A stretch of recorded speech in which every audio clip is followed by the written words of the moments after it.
আউযু বিল্লাহি মিনাশ শাইতানির রাজিম। বিসমিল্লাহির রহমানির রহিম। আমি আপনাদের মাঝে আজকে নিয়ে আসলাম একটা মায়াজাল বশীকরণ বিদ্যা। এই মায়াজাল বশীকরণ বিদ্যা দিয়ে কাজ করলে কেউ নষ্ট করে দিতে পারবে না এবং কি এই কাজটা ফেরত দিতে পারবে না। যেমন যে কোনো কাজ করলে যার উপরে কাজটা প্রয়োগ করা হয়, যদি তার শরীর বন্ধ থাকে আগে হাজিরা দেখে নিতে হবে যে কোনো কাজের জন্য, এটাই নিয়ম। তারপরেও শরীর বন্ধ কাটার পর কাজ করার পর দেখা গেছে যার উপরে কাজটা প্রয়োগ করা হয় তার শরীরে কোনো না কোনো ভাবে একটা সমস্যা দেখা দেয়। এই জন্য তারা তান্ত্রিক কবিরাজের কাছে যায়। এটা জাদু বিচ্ছেদ জাদুকরণ, বশীকরণ জাদুকরণ, যে কোনো কাজ করেন না কোনো এটা কেটে দিতে পারে। কেটে দিয়ে পর কাজটা মিস হয়ে যায়, এই জন্য অনেক কাজ মিস হয়ে যায়, ব্যর্থ হয়ে যায়। আজকে যে বিদ্যাটা দিব মায়াজাল বশীকরণ বিদ্যা, এটা একটা অদৃশ্য মন্ত্র আছে। এই মন্ত্র যদি 7 বার জপ করে বলে ছায়া মন্ত্র, এটাকে বলা হয় ছায়া মন্ত্র। এই গোপন বিদ্যা দিয়ে ছায়া মন্ত্র দিয়ে কাজ করলে এটা কেউ ধরতে পারবে না। কোন তান্ত্রিক কবিরাজ এই কি করা আছে এটা ধরতে পারবে না, কোন জিন জাতীয় এটা দেখতে পারবে না যে কিভাবে কাজটা করা আছে, রোগী ধরা পড়বে না।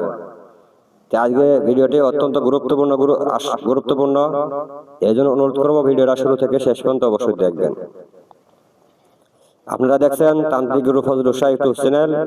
দেশ ও দেশের বাইরে থেকে যে সমস্ত ভিউয়ার সাবস্ক্রাইবার আমার বন্ধুরা ভিডিও দেখতেছেন, সবার প্রতি আমার ভক্তিপূর্ণ সালাম, অন্যান্য জাতির জন্য নমস্কার ও আদাব। আচ্ছা, আশা করি সবাই ভালো আছেন। আলহামদুলিল্লাহ, আল্লাহর অশেষ রহমতে আমার পীর মুর্শিদের দোয়ার বরকতে আমি খুব ভালো আছি, সুস্থ আছি, আলহামদুলিল্লাহ। যে বিদ্যাটা আমি দিব আমার ডায়েরিতে লেখা আছে। ডায়েরিতে এভাবে দিলে তো আপনারা বুঝবেন না, এই জন্য আমি এটা স্ক্রিনে কম্পিউটার টাইপ করে লিখে রাখছি মোবাইলে। আমি ভিডিওর যে কোনো স্থানে মন্ত্রটা দিয়ে দিব। মন্ত্রটা জপ করতে কতবার আমি নিয়ম কারণ সবকিছু বলতেছি, মনোযোগ সহকারে ভিডিওটা শুরু থেকে শেষ পর্যন্ত অবশ্যই দেখবেন। মন্ত্রটা আমি বলতেছি না, মন্ত্রটা দিয়ে দিব। মন্ত্রটা জপ করতে হয় 21 বার, 81 বার। এখানে লেখা আছে 81 বার জপ করতে হবে। করে কি কি জিনিসের সাথে যুক্ত করতে হবে আর একটা কথা না বললেই নয়। একটা হলো কবিরাজি আল্লাহর ওলিদের লাইন দিয়ে, আর একটা হলো তান্ত্রিক লাইন দিয়ে। আমি যেহেতু এক জায়গায় ধরা, এই জন্য শিষ্য বানানি কিছুদিন ধরে বন্ধ রাখছি। অনুমতি দরখাস্ত করেছি, যদি ওস্তাদের পক্ষ থেকে বা আমার গুরুর পক্ষ থেকে যদি অনুমতি পাই তাহলে হয়তো আবার শিষ্য বানানি চালু করব। পরীক্ষা নিরীক্ষা করে যাচাই বাছাই করে তারপরে আমি অনুমতি দেবো আসার জন্য।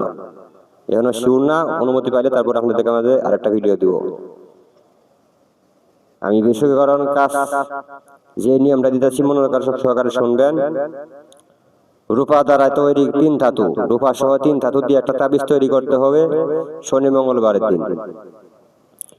কোরা বল মানে দোকান থেকে মায়াজাল কিনবেন, কিনতে পাওয়া যায়। মায়াজাল কিনবেন কতটুক, আর যাকে বশ করে নিয়ে আসবেন তার ব্যবহার করা কাপড়, যদি পারেন মাথার একটু চুল, এই দুটি একত্র করে মায়াজাল সহ 3টে একত্র করে সাদা কাগজে 2 জনের নাম, অমুকে বেটি অমুক, অমুকের কাছে চলে আ, এইভাবে লিখে সাদা কাগজ লিখে এই সব কিছু একত্র করে তাবিজের ভিতরে ঢুকাইতে হবে। তার সাথে 2 জোড়া বড় সাইজের মোনামণি 1 জোড়া দিয়ে দিতে হবে।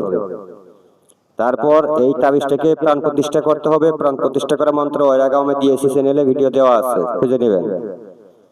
প্রাণ প্রতিষ্ঠা করা মন্ত্র দিয়ে প্রাণ প্রতিষ্ঠা করবেন। যার জন্য কাজ করতেছেন তার প্রাণটা যেন এই তাবিজটা আত্মা যেন এখানে উপস্থিত হয়ে যায়।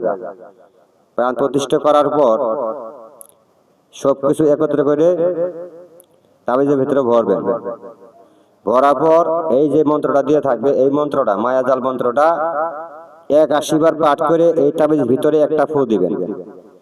একটা ফুক দেওয়ার পর পরবর্তীতে এই তাবিজটা আপনারা মোম দিয়ে বন্ধ করবেন। ফুকটা দিয়ে পরে উপর দিয়ে দ্রুত মোমটা দিয়ে আটকায় দিবেন। ফুকটা যেন দমটা যেন ভিতরে আটকা পড়ে, এরকম সাইজের, একটু বড় সাইজের তাবিজটা নেবেন। করার পর আপনি এগুলো সবকিছু রেডি হয়ে গেল। অনেকে বলবেন যে চুল পাওয়া যাবে না, কাপড় হলেও চলবে, চুল হলে আরো বেশি ভালো। আর যদি কাপড় বা চুল কিছুই না পান, তাহলে ছবির উপরেও এই কাজটা করতে পারবেন। তার একটা ছবি ভাঁজ করে এই তাবিজের ভিতরে ঢুকাই দিতে হবে, তাহলে তাবিজটা অনেক বড় আকার লাগবে, আপনারা বুঝে নেবেন। তাতে গিয়েও কাজ হয়ে যাবে ইনশাল্লাহ। আমি মন্ত্রটা স্ক্রিনে লিখে দেব, আর যে মায়াজাল মন্ত্রটা স্ক্রিনে লিখে দিতেছি, তাবিজটা কোন জায়গায় রাখবেন, যে যার কাছে নিয়ে আসবে তার কাছে তাবিজটা ধারণ করবে অথচ ব্যবহার করবে 7 দিন। 7 দিনে যদি না আসে 13 দিনে আসবে ইনশাল্লাহ, ওর চেয়ে বেশি সময় আর লাগবে না। আর এই কাজ যেন শত্রু যার উপর করা হবে সে যেন বুঝতে না পারে, এর জন্য ছায়া মন্ত্র আছে একটা, কোনো জিনও দেখতে পারবে না, কোনো হাজিরাতে ধরা পড়বে না, কোনো তান্ত্রিক গুরু তান্ত্রিক কবিরাজ এটা ধরতে পারবে না কি রূপ কি সমস্যা, খালি ছায়া ছায়া মতো দেখা যাবে। অনেকেই এটা বুঝতে পারে না, কাটতে পারে না। যারা দক্ষ তারা ছায়ার আকারে যদি আসন থেকে জিজ্ঞাসা করা হোক কি সমস্যা, খালি ছায়া দেখবে। যদি জ্ঞানী লোক হোক তান্ত্রিক কবিরাজ হোক, তাহলে ছায়াটা কাটার পরে বুঝতে পারবে, রোগ ধরা পড়বে। যাই হোক, এই ছায়া যে দেওয়ার মন্ত্রটা আছে, গোপন মন্ত্রটা, যাদের বিশেষ প্রয়োজন মনে করবেন, এটা যে কোনো কাজে ব্যবহার করতে পারবেন। যে কোনো বান বিদ্যা কন, বশীকরণ বিদ্যা কন, বিচ্ছেদ জাদু কন, যে কোনো কাজ করেন না কেন, যে কোনো কাজে উঠে যদি ছায়া মন্ত্রটা দিয়ে রাখেন, এটা অদৃশ্য হয়ে থাকবে, এটা কেউ দেখতে পারবে না। আমি একটা জিনিস গোপন রাখি দিলাম, যদি ছায়া মন্ত্র যাদের প্রয়োজন আছে আমার হোয়াটসঅ্যাপে এই মতো যোগাযোগ করবেন, তারপর আমি মনোমতো হলে দিয়ে দেব। এই হলো আজকে এই পর্যন্ত শেষ দিলাম, মন্ত্রটা দিয়ে দিব স্ক্রিনে। যদি কারো ভালো লাগে অবশ্যই ভিডিওটি যদি ভালো লাগে একটা লাইক করবেন, শেয়ার অবশ্যই করবেন, কেননা আমি প্রতিনিয়ত আগের মতো ভিডিও দিতে পারি না, এর জন্য আমি আন্তরিকভাবে দুঃখিত। বিভিন্ন ঝামেলার কারণে, রোগীর চাপের কারণে, বিভিন্ন কারণে হয়তো ভিডিও নিয়মিত আগের মতো দেওয়া হয় না। তো সবাই ভালো থাকবেন, সুস্থ থাকবেন, আল্লাহ হাফেজ।